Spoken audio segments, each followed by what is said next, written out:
Oi, galera, tudo bem? Vamos dar continuidade nas aulas de evolução? Seguinte, na última aula eu falei para vocês, né, definir evolução e definir o que seria método científico, não é isso? Hoje a gente vai continuar falando de evolução, só que eu quero que vocês entendam alguns termos importantes dentro da evolução, tá? Que termos são esses? Primeiro, o que seria ancestral, comum, tá? Eu quero que vocês entendam isso. Ancestral comum, porque a gente vai usar muito essa palavrinha de agora em diante, tá? Ancestral comum. Ancestral são aquelas pessoas que vieram antes de você. No caso, quem é seu ancestral? Seu pai e sua mãe. Quem é o ancestral do seu pai e sua mãe? Seus avós. Quem é o ancestral dos seus avós? Seus bisavós. Então, todos nós temos um ancestral, tá? Todo mundo tem um ancestral. E todo mundo vai ter um ancestral comum. Por exemplo, se eu pegar você e se eu pegar seu primo, né? Você e seu primo, tá aqui. Quem é o ancestral seu? Seu pai e sua mãe. Quem é o ancestral do seu primo? Seu tio, sua tia. Mas vocês têm um ancestral em comum, ou seja, vocês têm um ancestral comum igual, que pertence a vocês dois ao mesmo tempo. Quem é? Os seus avós, não é isso? Seu primo e você têm os mesmos avós, não é isso? Materno ou paterno, né, no caso. Então, ancestral comum, eu quero que vocês entendam, ancestral comum é aquele ancestral que tem em comum comigo, certo? É aquele ancestral que eu vou ter alguém vai ser em comum comigo. Se eu comparar eu e meu primo, meu ancestral comum a nós dois é os meus avós, certo? Outra coisa, quero que vocês entendam que o processo de evolução, ele é um processo lento. A não ser em micro-organismos, bactérias e vírus, geralmente o processo de evolução ele ocorre em milhões de anos. Toda vez que eu falar evolução, eu não estou falando de um ano, um dia, 2 dias, 10 anos. Isso é insignificante dentro da evolução, tá? Para a evolução ocorrer, eu preciso de muitos anos, muitos e muitos anos, dentre eles milhões de anos, 50 mil anos, então eu preciso de muito tempo, tá? Toda vez que falar sempre de evolução, vocês botam isso na cabeça, eu preciso de milhões de anos, muitos anos para uma evolução acontecer num determinado ser vivo, numa determinada população de uma espécie, tá? Outra coisa que eu quero que vocês entendam, sobre a origem da vida. A vida surgiu ali no planeta há mais ou menos 3,5 bilhões de anos atrás, né? O planeta Terra, ele era inóspito até o momento, era um ambiente cheio de mar, né? O ambiente era bastante aquático, digamos assim. Tinha pedaços de terra que são formados por meio dos vulcões. Então, a gente tinha na Terra primitiva mares, vulcões, né? E muitas tempestades, muitas reações químicas que favoreceram o primeiro surgimento ali, a primeira forma de vida no planeta. Quem são os primeiros seres vivos que apareceram? Foram as bactérias, né? A teoria de Oparin e Haldane vem comprovar isso pra gente. Quando a gente fala de origem da vida, eles fizeram um teste, né? 2 cientistas fizeram esse teste e puderam comprovar que por meio de reações químicas de substâncias gasosas, por exemplo, né? De diversas reações químicas ali, é possível surgir na natureza o primeiro ser vivo, que no caso foi uma bactéria. Ainda está em discussão quem foi essa bactéria, se foi uma bactéria autótrofa ou heterótrofa. Autótrofa que faz fotossíntese ou heterótrofa que né, conseguia fazer reações químicas ali num processo de reações inorgânicas, né? Então a gente teve duas teorias ainda, né, que uma está no embate com a outra, né, quem surgiu primeiro. Mas a gente já sabe que foi quem? Bactéria, tá? Então, isso aí eu quero que vocês entendam alguns termos importantes, alguns eventos importantes. Quero que vocês entendam que o evento, tudo que acontece na Terra, né, vai ser relacionado a milhões de anos, tudo. A não ser micro-organismo, né? Se você for ali no hospital, vai ter micro-organismo sofrendo o processo de evolução naquele momento ali, né? Sofrendo um processo de seleção natural, sofrendo um processo de mutação. Por quê? Vou citar apenas um exemplo rapidão. Quando você vai numa sala, no hospital, que tem uma sala com paciente que está tomando antibiótico, aquele antibiótico ali está favorecendo o processo de evolução das bactérias resistentes, tá? É só um exemplo, para vocês verem que a evolução pode acontecer sim todos os dias, está acontecendo todos os dias, de forma rápida nos micro-organismos e de forma lenta nos seres vivos em geral, tá? Então, quando você vai no hospital, se tá ali, tem uma certa pessoa tomando antibiótico, por que não pode tomar antibiótico por qualquer coisa? Porque o antibiótico, ele vai selecionar no seu organismo bactérias resistentes, ou seja, você toma antibiótico. Sempre vai ter uma bactériazinha ali que vai resistir ao antibiótico, que vai conseguir se adaptar ao meio em que ela está. Então, o antibiótico não vai fazer efeito para ela, tá? Sempre vai ter essas bactérias aí, no hospital, principalmente em hospitais. E essas bactérias que foram resistentes, as outras foram mortas pelo antibiótico, mas sempre vai ter algumas que são resistentes. Essas bactérias que são resistentes, elas vão conseguir se reproduzir e vai liberar ali no meio mais bactérias que são resistentes. Então, o antibiótico, ele seleciona aquelas bactérias que conseguem se adaptar a ele, tá? Por isso que não é interessante você tomar antibiótico sem necessidade. Sem necessidade. É preciso vocês tomarem antibiótico quando realmente o médico manda você tomar. Ah, tô com dorzinha de garganta, vou tomar antibiótico. Ah, tô com dorzinha na bexiga, vou tomar antibiótico. Você tá selecionando aquelas bactérias que são resistentes. E aí você mata as fracas e deixa só as resistentes dentro do seu organismo. Isso aí é um processo de seleção natural em que está, sim, acontecendo um processo também, um processo de evolução, certo?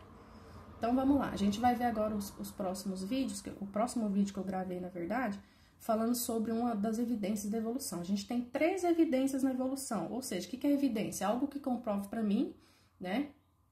Algo que me comprova que a evolução existe. Então, evidência é você comprovar algo. Evidência, você está evidenciando, né? E aí, a gente tem 3 evidências na evolução. 3 evidências de que a evolução está ocorrendo. Quem são elas? Anatomia e desenvolvimento embrionário comparado, fósseis, tá? Que para mim é o maior evidência que existe da evolução, os fósseis, e a bioquímica comparada, quando você compara diferentes substâncias e moléculas químicas dos organismos. Se eu pegar o meu DNA, né, e comparar com um primata, por exemplo, o chimpanzé, eu vou ter aí 98% de semelhança com o chimpanzé, tá? Só um exemplo, tá? Não tô falando que a gente veio do macaco, quero que vocês tirem isso da cabeça de vocês, certo? Então, a gente vai estudar agora as evidências da evolução, a primeira, que é anatomia e desenvolvimento embrionário comparado. Vamos lá? Pessoal, é o seguinte, aqui tá uma evidência da evolução, né, que a gente chama de anatomia e desenvolvimento embrionário comparado. O que eu tenho aqui do lado direito? Eu tenho um embrião sendo formado, né? E esse embrião sendo formado, ele é dividido em camadas de células, né? A camadinha externa eu vou chamar de ectoderme, a camadinha do meio aqui de mesoderme e a inferior aqui chamada de endoderme. Então, eu tenho 3 camadas, ectoderme, mesoderme e endoderme, tá?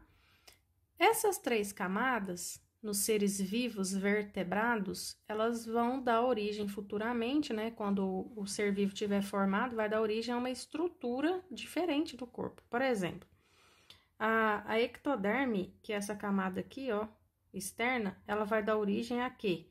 Ao sistema nervoso, né? Do futuro, vamos supor, futuro bebezinho aí. Então, essa camada amarela aqui, futuramente, né? Vai ser o sistema nervoso. Esse endoderme aqui, a camada interna de azul aqui, chamada endoderme, futuramente vai dar origem ao sistema digestivo, tá? E essa mesoderme aqui, que é a do meio, futuramente vai dar origem aos músculos do bebê. Então, cada camada do embrião vai dar origem a uma estrutura diferente quando esse embrião se tornar um bebezinho, tá bom? E isso vale para qualquer ser vivo, ser humano, ou os outros animais ali vertebrados, certo? Do outro lado aqui, eu tenho as estruturas, né, a anatomia dos vertebrados e a estrutura dos membros inferiores e superiores. Nesse caso aqui, está representando apenas a parte superior, o membro superior, tá? Aqui eu tenho a tartaruga, o golfinho, o braço do ser humano, do cavalo, do morcego e da ave. Então, isso aqui são representações dos membros superiores de diferentes animais, ou seja, de diferentes vertebrados. O que eu anoto aqui? O que vocês vão anotar aí também? Que todos os vertebrados que estão sendo representados aqui, tá? E até os outros, eu falo vertebrados de forma geral, mas os que estão representados aqui, cada estrutura dessa teve a mesma origem embrionária. Então, uma camadinha de célula, por exemplo, a ectoderme, aqui, ó, essa camada externa que dá origem ao sistema nervoso no ser humano, a mesma ectoderme vai dar origem ao sistema nervoso na tartaruga, por exemplo, tá? A mesma camadinha que dá origem a um determinado órgão vai ser o mesmo para qualquer vertebrado.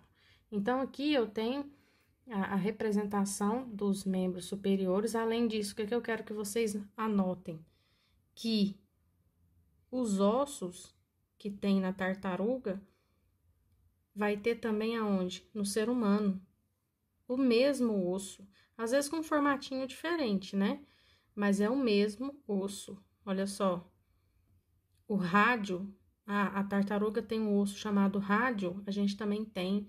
A tartaruga tem um osso chamado una, a gente também tem. A tartaruga tem ossos chamado falange, a gente também tem. Então, todos os vertebrados vai ter essa presença dessas estruturas semelhante dentro de cada grupo, tá? O que isso me remete?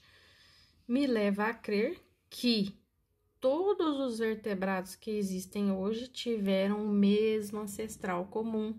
O mesmo ancestral comum. Quem é esse ancestral? A gente não sabe, né? O processo evolutivo tem lacunas que precisam ser preenchidas. Ainda não temos todas as respostas, mas tivemos sim o mesmo ancestral, por quê?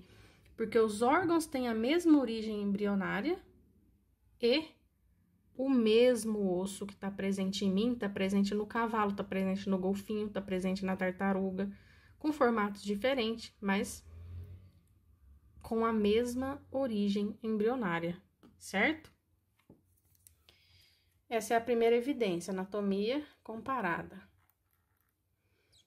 Olha só, quando o órgão ele tem a mesma origem embrionária, ou seja, se um órgão surgiu a partir da ectoderme em todos os vertebrados, se eles têm a mesma origem embrionária, eu vou falar que esse órgão é um órgão homólogo, tá? E a gente tem exemplos, né? A nadadeira do golfinho e a asa do morcego vieram da mesma camada do embrião, tá? Da mesma. São 3 camadas que a gente tem, né? Vieram da mesma camada, podendo ser ectoderme, endoderme ou mesoderme, certo? Então, quando a gente tem um órgão com a mesma origem embrionária em diferentes animais, eu vou falar que esse órgão é um órgão homólogo. Agora, se eu tenho um órgão que teve diferente origem embrionária, mas que desempenha determinada função, igual a asa do morcego e a asa da borboleta tiveram origem embrionária diferente, mas eles desempenham a mesma função, que é o quê? Voar, né? Eles vieram de camadas diferentes. Por exemplo, a asa da borboleta pode ter vindo da camada ectoderme e a asa do morcego vindo da camada endoderme, né? Então, eu tenho diferente origem embrionária, mas que desempenha determinada função.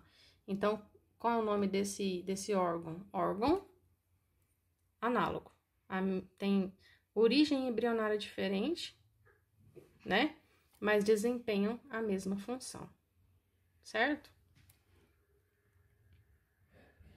Aqui também a gente tem outra evidência da evolução, que é a embriologia comparada. Olha só, eu tenho peixe, salamandra, tartaruga, galinha, coelho e humano. Perceba o quanto é semelhante esses animais aqui quando eles são embrião ainda, dentro da barriguinha da mãe. São exatamente a mesma coisa. Claro que pode diferenciar no tamanho da cauda, né? Por exemplo, no tamanho da coluna vertebral, da futura coluna vertebral, mas olha a semelhança. Isso me remete a quê? Que nós, seres humanos, e os outros vertebrados tivemos o mesmo ancestral comum. É claro que depois vai se diferenciando, né? Veja, vai se diferenciando o embriãozinho. Aqui, por exemplo, a tartaruga cria o casco, né?